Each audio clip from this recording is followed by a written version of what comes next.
सबसे पहले मैं उस संत प्रवर के चरणों में प्रणाम अर्पित करता हूँ, जिनके आशीर्वाद की छाया में यह विद्यालय चल रहा है। आज के मुख्य अतिथि विधायक श्री पशुपतिनाथ राय जी, पूर्व विधायक श्री उपेंद्र जी और सर्वाधिक सम्मान जिनके प्रति मेरे मन में है, शहीद पत्नी श्रीमती सरोज जी, इस विद्यालय के प्रबंधक श्री विपिन राय जी, जिनके संचालन से मैं लगभग 4 साढ़े 4 घंटे तक आत्मविभोर हूँ। हालांकि मेरे वो छोटे भाई हैं, अनुज हैं। विगत 15 वर्षों से मेरे साथ काव्य यात्रा के सहयात्री भी हैं, प्रियवर श्री मिथिलेश गहनरी जी, जिन्होंने मुझे बड़े कौशल से पकड़ा।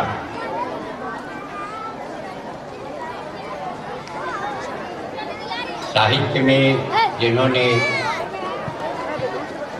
भोजपुरी में बहुत अच्छे व्यंग दिए और न जाने कितने कवियों मेरे साथ रहे हैं। हमारे श्री विनय राय बबुरंग जी, तमाम प्रबुद्धजन, शिक्षक वृंद, शिक्षिकाएं, विद्यालय की बच्चियां, सबके प्रति मैं हृदय से नमन व्यक्त करता हूं, आभार व्यक्त करता हूं। इतने मनोयोग से मैंने विद्यालय के सांस्कृतिक कार्यक्रमों को आज तक कभी नहीं देखा, जबकि मैं 1 सितंबर को 70 वर्ष का हो जाऊंगा और करीब 52 वर्ष तो मुझे साहित्य जगत में और काव्य मंचों पर बहुत कच्चे मीठे अनुभवों को ग्रहण करने का मौका मिला है। लेकिन आज जो अवसर दिया सम्मानीय श्री विपिन राय जी ने, मैं हृदय से आभारी हूँ। इन सांस्कृतिक कार्यक्रमों को जिसे बच्चियों ने और यहाँ के छात्रों ने जितने मनोयोग से प्रस्तुत किया है और उनके विषय वस्तु की जो विविधता थी, उसके बाद कहने को रह क्या था। मैं तभी से सोच रहा था कि आपने इन कार्यक्रमों के माध्यम से स्वयं आज के देश के राजनीतिक, आर्थिक, सामाजिक, आध्यात्मिक स्थितियों का जिस तरह से ऑपरेशन किया है, बेजोड़ है। मैं तो विपिन राय जी की सुरुचि संपन्नता को धन्यवाद देता हूँ और इस विद्यालय का भविष्य तो तय है। जिस विद्यालय को इतना सुसंस्कृत, इतना सुरुचि संपन्न प्रबंधक और प्राचार्य मिल जाए, उस विद्यालय का भविष्य तो अपने आप कोई भी कह सकता है कि उज्जवल है, अत्यंत उज्जवल है।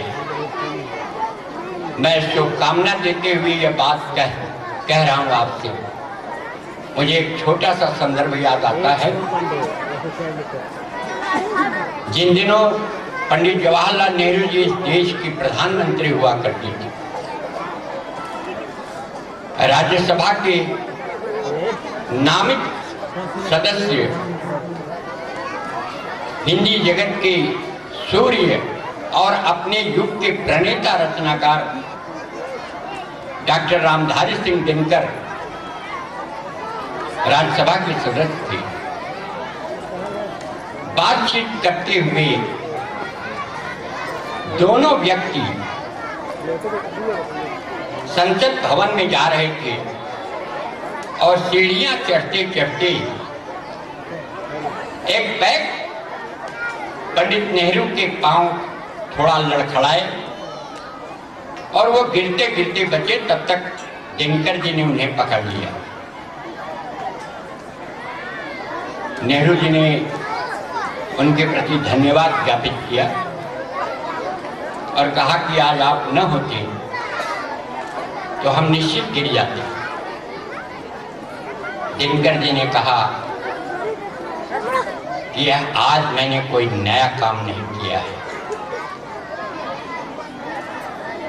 देश का रहनुमा, देश की राजनीति जब जब लड़खड़ाई है तब तब साहित्यकारों ने ही उन्हें संभाला और कवियों ने ही उन्हें संभाला। साहित्य रोशनी एक अंधे व्यक्ति को रास्ता तय करते हुए रात में अपने मस्तक पर जलता हुआ चिराग लेकर जाते हुए देखकर एक व्यक्ति ने टोका कि आपको दिखाई तो पड़ता नहीं, तो आपने किस बात के लिए ये चिराग अपने मस्तक पर रख छोड़ा? उस व्यक्ति ने जवाब दिया कि मैंने अपने लिए नहीं, तुम्हारे लिए ये चिराग मस्तक पर धारण किया है ताकि तुम कहीं रात के अंधेरे में मुझसे टकरा न। क्या बात, वाह! साहित्य वही काम करता है, संस्कृति वही काम करती है। जिस देश की, जिस समाज की संस्कृति क्षरित हो जाती है, जहां अपसंस्कृत आ जाती है, उस समाज का विचलन आवश्यक भावी है, उसको कोई रोक नहीं सकता। समाज को विचलन से बचाने के लिए संस्कृति की शरण में जाना पड़ता है, साहित्य की कोख में जाना पड़ता है, उसकी गोद में बैठना पड़ता है और वहां से एक नई ऊर्जा लेकर, एक नई ज्योति लेकर, एक नई किरण लेकर फिर सवेरे की और अपने भविष्य की रूपरेखा तैयार करनी पड़ती है। वो समाज, जिस समाज में अवंदनीय लोगों की वंदना होने लगे और जिस समाज में वंदनीय लोगों की उपेक्षा होने लगे, तो आप जान लीजिए कि वो समाज का पतन अवश्य संभव है। और साहित्य ही संदेश देता है, हमेशा वंदनीय की वंदना करो, हमेशा अपने बड़ों का आदर करो, हमेशा अपने रिश्तों को मीठा बनाने की कोशिश करो, क्योंकि समाज को जोड़ने के लिए यही सीमेंट का काम करते हैं। और ये पंक्तियां, जिन पंक्तियों को बच्चियां प्रस्तुत कर रही थी, उन पंक्तियों में जहां देश में व्याप्त कुरीतियों, जहां देश के सांस्कृतिक क्षरण की ओर इंगित किया गया, वहीं यह भी बताया गया कि देश सब कुछ है, जात, धर्म, पंथ, संप्रदाय, इन सब से ऊपर अगर कोई है तो वह केवल देश है। और अपने वतन से प्रेम करने वाला, अपने देश से प्रेम करने वाला, चाहे देश के किसी कोने में रहता हो, वह कभी भी ऐसा कार्य नहीं कर सकता जिससे देश को नुकसान पहुंचता। आज मुझे गर्व है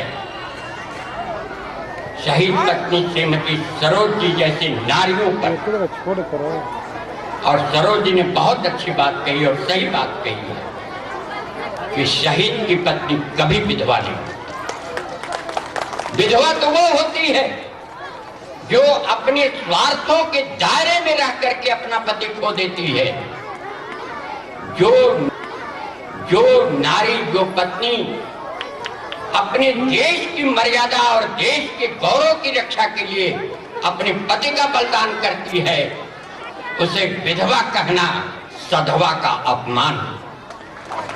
ये सधवा है, ये अमर सुहागिन है और इनकी वंदना और इनकी अभ्यर्थना देश के उन महान नारियों की अभ्यर्थना है जिन्होंने मातृसत्ता की, नारी शक्ति की उस बुलंदी को कायम रखा, बरकरार रखा है।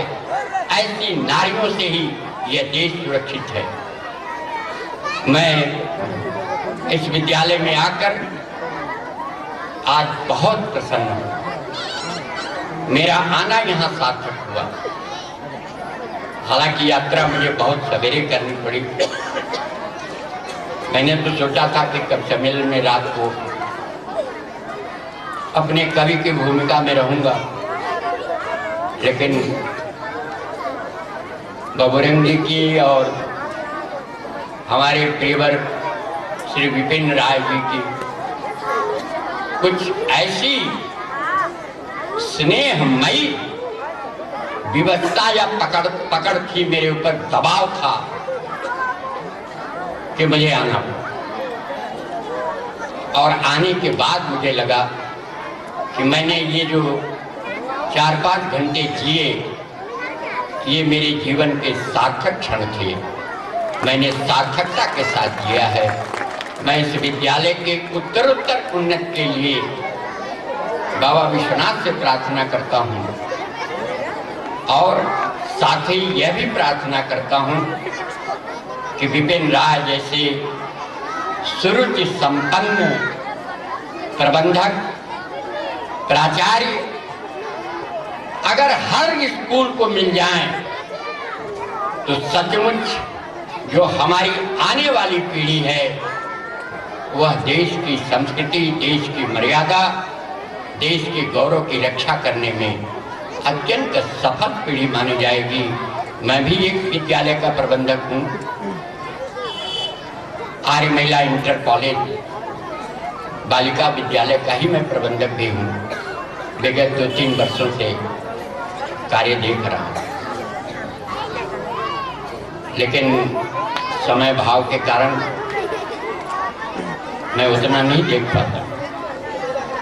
लेकिन विपिन जी की तल्लीनता और इनका समर्पण भाव मुझे गदगद कर गया, मुझे आत्मविभोर कर गया।